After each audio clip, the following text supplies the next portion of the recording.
안녕하세요. 금요사건 파일 디바제시카입니다. 금요일 생방으로 유튜브에서 여러분과 만나고 있는데요. 오늘의 주제는 바로 전 남자친구와의 이별? 사실 남녀가 만나면서 이별은 흔한 일이죠. 물론 사랑도 하고 다투기도 하고 또 그러다 보면 감정이 나눠지기도 하고 싸우기도 하고요. 그런데 여기서 꼭 따르는 게 이별이라는 거죠. 그런데 그렇게 뜨겁게 사랑했다가 이별을 했던 남녀가 차가운 결말로, 끔찍한 결말로 끝나는 경우도 있습니다.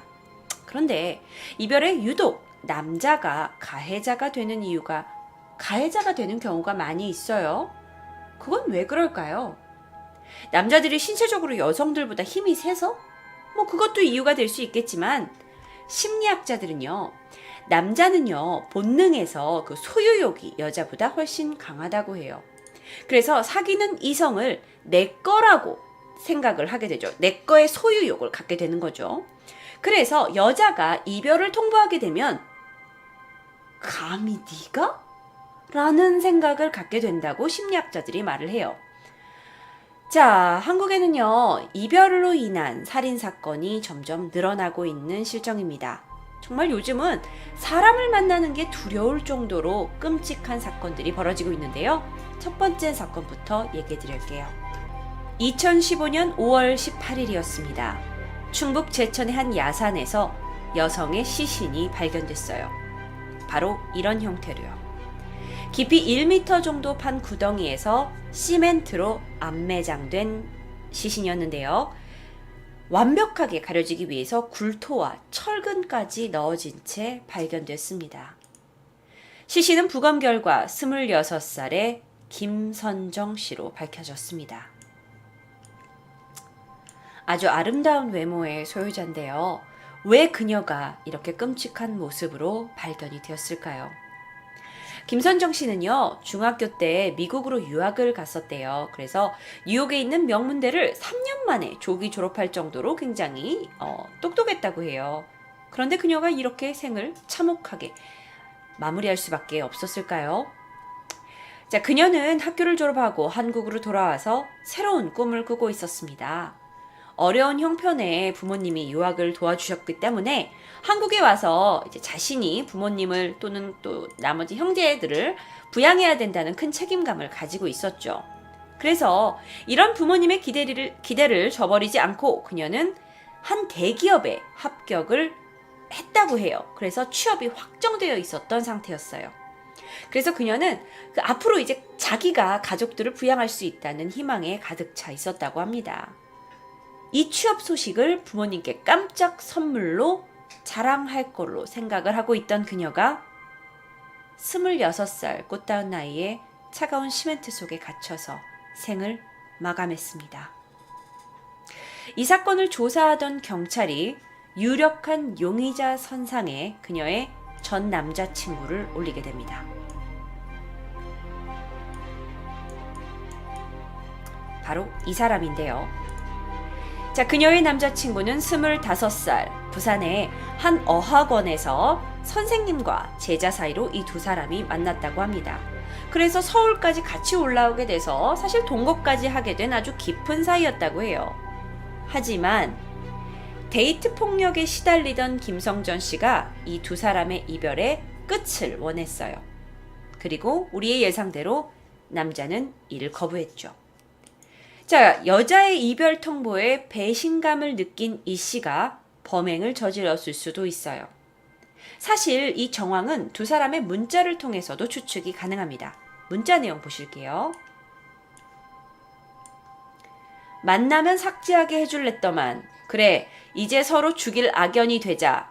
마지막 기회를 네 발로 찼다. 후회 마라. 이제 연민의 정 따윈 버려줄게. 한때는 굉장히 사랑했었던 남자친구가 보낸 문자라고 하기에는 굉장히 무섭죠. 이 씨는요, 사건 발생 17일 만에 모든 범행을 털어놓습니다. 경찰이 그를 잡으려고 출동했을 때 그는 죄책감 때문이었는지 자해를 하고 있었다고 해요. 사실 그가 그 여관 같은 데서 발견이 됐는데 피를 많이 흘린 상태였다고 해요. 자살 기도를 한 건데 노트북에는요. 자신의 범행이 담긴 사건 일지를 남겨두고 A4 용지 5장 분량이 되는 유서까지 작성해 놓은 것으로 전해졌어요. 그런데 여기서 이 남자가 주장하는 것은 조금 다릅니다. 범죄는 우발적이었다는 거죠. 우발적이었다는 건 계획된 범죄가 아니라고 주장한다는 얘기예요. 그러면서 주장을 하는데 이게 사건의 정황과 전혀 맞지 않아요. 왜냐면 그는 김선정 씨를 살해하고 나서 김선정 씨의 핸드폰으로 가족과 지인들에게 김선정 씨인 것처럼 하고 안부를 전했어요. 또한 그녀가 합격한 그 대기업에도 문자를 보내서 나는 그 회사에 취업하지 않을 거다. 왜냐? 미국으로 돌아가기로 결정했다라는 문자를 보냈고요. 어버이날에도요. 마치 자기가 김선정인 것처럼 부모님에게 안부 문자를 보낼 정도였어요. 그러니까 범행을 다 저질러 놓고 이런 일들을 한 거죠. 그런데 김선정 씨의 부모님은 이상했어요. 평소에 딸이 굉장히 전화를 잘하는 착한 딸이었는데 전화도 오지 않고 이렇게 문자로만 안부를 물을 딸아이가 아니었거든요. 그래서 부모님이 딸아이한테 전화를 했고 목소리를 낼 수 없는 이 씨는 전화를 받지 못했고요. 자, 이렇게 경찰까지 그리고 부모님까지 다 포위망이 좁혀져 오면서 그가 굉장히 불안감에 떨었던 것 같아요. 그래서 자해를 한 걸 수도 있고요. 자, 그런데 그의 주장은요. 계속적으로 조금 어긋납니다. 사실 김선정 씨와 이 씨는 아무런 문제 없이 잘 만나고 있었다고 주장하는 거예요. 그런데 여기서 바로 이 증거가 포착이 되죠. 이건 김선정 씨가 이 씨에게 상습적인 데이트 폭행을 당하고 나서 찍은 사진입니다. 얼굴 부분에 빨갛게 이제 상처가 있는 것도 있고 이마에는 혹으로 보이는 것도 있죠. 그러니까 사실 김선정 씨는 이 씨와 사귀면서 이런 폭력에 시달리고 있었던 거예요. 자, 결국 나중에 밝혀진 바에 의하면 이 씨는 김선정 씨의 목을 졸라 살해하고 인터넷으로 그 전에 미리 시멘트 사용법을 알아보고 렌트 차량을 예약한 후에 철물점에서 20리터 이상의 대형 물통 4개와 고무대야 2개 그리고 대형 석쇠 8개를 구입하고 나서 그녀를 암매장합니다. 이게 우발적인 범죄였을까요? 그는 불안감을 떨치기 위해 이곳저곳으로 여행을 다녔다고 하는데요.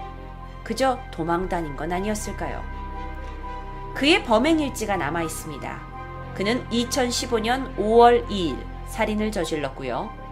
3일과 4일 사이에 시신 처리 방법을 고심한 후에 5일날 차량을 렌트하고 그 다음에 시멘트를 구입한 후에 6일, 7일 시멘트로 물하고 섞어서 암매장을 하고요. 11일날 렌트카를 반납하고 15일부터 이제 김선정 씨의 핸드폰으로부터 전화와 메시지를 여태까지 이제 보내놨는데 이제 지인들로부터 계속 전화 메시지가 들어오는 거예요. 그러면서 압박을 느끼고 18일날 호텔에서 잡히게 됩니다.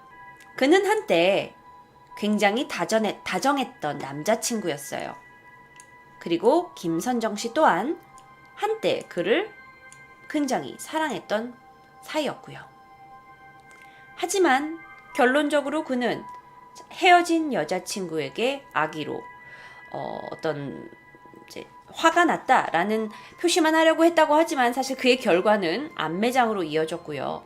게다가 현장 검증 과정에서 뻔뻔하게 이제 자신이 암매장을 하는 모습을 재현을 하면서 그의 김선정 씨의 부모님들은 오열하게 됐죠. 사실 그는 형량을 줄이기 위해서 이런 이제 자백들을 한 것 같아요. 나는 우발적으로 한 게 아니다. 그리고 나는 자수하려고 했었다라는 점들. 그런데 결국 그는 재판 과정에서 살인을 했고 시신을 유기했다라는 것 때문에 무기징역은 아니고 징역 18년이 선고가 돼서 현재 교도소에 수감 중이라고 합니다.